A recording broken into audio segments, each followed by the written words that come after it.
What's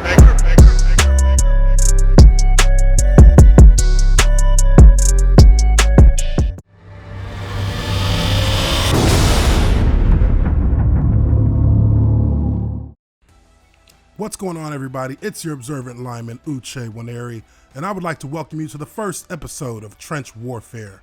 Trench Warfare is my video series that pays homage to the big boys on the line, the engine that moves the car, the unsung heroes who live a thankless life, paving the way for running backs and guarding over the face of their franchise each and every Sunday.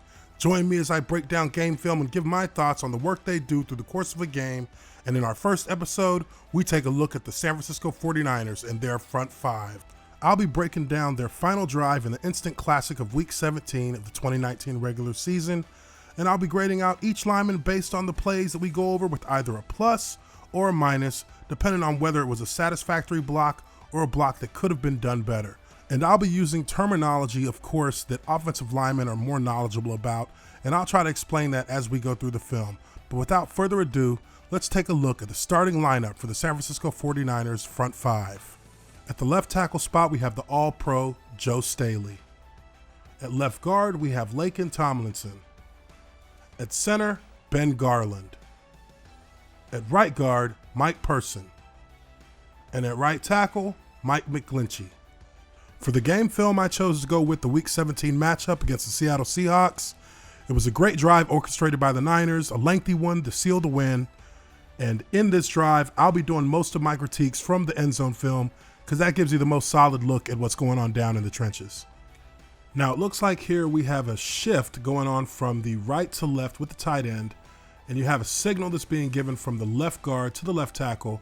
Looks like they're going to be fanning out on the defensive end and outside linebacker due to the nature of the way that the Seahawks are set up. They're in what appears to be a 4-3 under, where naturally you'd have your three technique to the strength. They actually have their three technique away from the strength. So that does make for a little bit of a difference in how the call is going to be made. But if this is going to be a run to the left, obviously they're going to be calling the Mike linebacker who's 54. But as you saw on the wide, they actually bring this back as a quick handoff to the tight end. So it actually changes from a strong side run to a weak side run when the ball is snapped.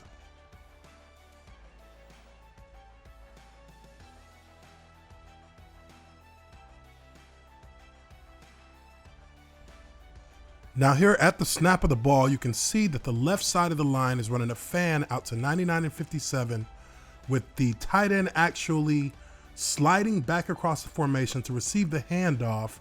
Now, I actually think that if you look on your left side, that right tackle is actually wrong on this. I think the right tackle is supposed to actually take 94.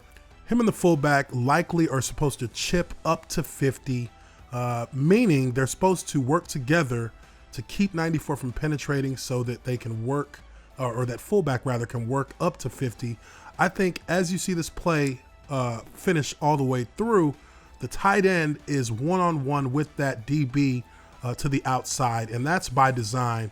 But here, clearly, there is a miscommunication between the tackle and the fullback. Now, they do end up getting 7 yards off this play. 94 misses the tackle at the point of attack. They get some yards, but it appears that they're having some issues getting their assignments handled when they go into shifts and motions. But it is working out for them up to this point. Now on this play, again, they have a shift from the left to the right with a motion to the left from the fullback. The running back does a good job in making a cut back to get up the field. But let's check out what the offensive line does from the end zone. Now, if you're looking at the left tackle, Joe Staley's giving a signal to his left guard. They're fanning out again on this play. So that means that they're going to have the widest responsibility there. And on the first step, it does appear that they do take the correct footwork. Everybody on the line looks like they have the right pad level, the right angle on the run. And I think the point of this play is to get those linebackers to move a little bit towards the left if you're on the offensive side of the ball, so that the cutback will actually open up an alley off of the B block, which is coming off the backside between the right guard and right tackle. Now, it does appear that the right tackle has stepped under himself a little bit. That's why you see his legs kind of hanging back behind him. The center does a good job of keeping his guy out of the gap. and the running back takes it up the center of the defense, picking up some good yardage there. Now, if I did have one critique that I had to give to the whole offensive line there, it's that guys didn't stay on their blocks quite long enough. You got a couple of guys taking free shots at the running back. You never want that to happen with D linemen, especially when you start the blocks off so well. So definitely that could be an improvement, but overall it was a good run.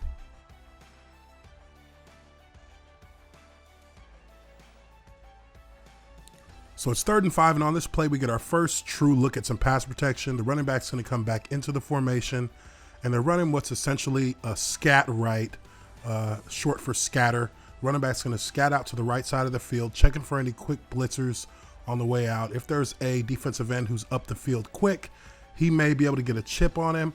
But in this protection, the offensive line is basically going to be doing a 4 down to any kind of extra defenders, meaning if there's any perceived gap threat before the snap during the cadence, then they would be able to make an adjustment, likely a squeeze.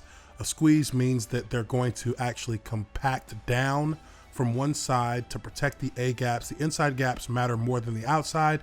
You'd rather have somebody coming off the edge that the quarterback can see than coming in a straight line through the middle of the offensive line, unabated, untouched. That's the worst kind of scenario there.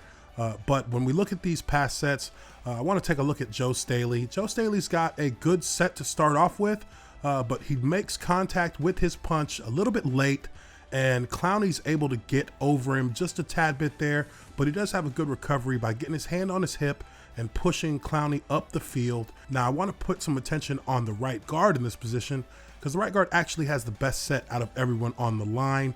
He has his hands on his defender early, stops him in his tracks, gets him stood up in his rush, and then is able to basically keep him pressed out for the majority of that pass set.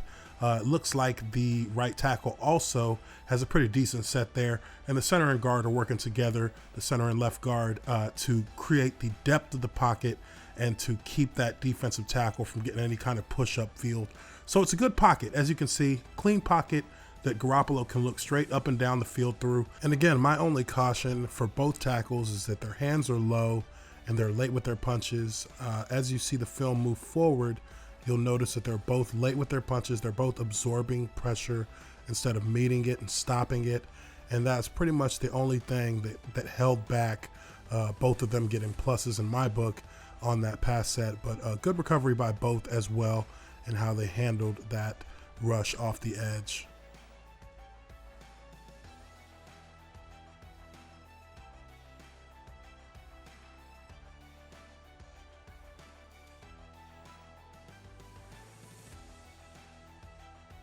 Now here we have 1st and 10 from the 14-yard line, and they're in a bunch set with a tight end in the alignment. They're going to use this motion here just to kind of pull the eyes of the linebackers, make them think about where the ball's going to. But this is a power play all the way up the A gap, straight to the end zone. Very well executed by the offensive line and the running back. Great on the running back to find the gap and go straight up north and south. That's how you design the power play. And as you can see here, when you're running this kind of play, you have the right guard here pulling to the left. I feel like if he keeps his shoulders a little bit more square to the line of scrimmage when he's pulling, he'll be able to get up in that gap. Obviously, the linebacker kind of over scraped on that. 54 kind of overplayed it, opening that gap wide open. So didn't really have any consequence to it. 75 definitely did not do a good job in keeping that penetration from affecting the puller. In this instance, he was late with his feet. Didn't react to the movement very well, and it was pretty lucky for him that the running back was able to make a cut off of that before that penetration could get into the backfield far enough to disrupt the play. But he has to be ready to cut that off and be ready for movement, especially when you know you have that guy by yourself.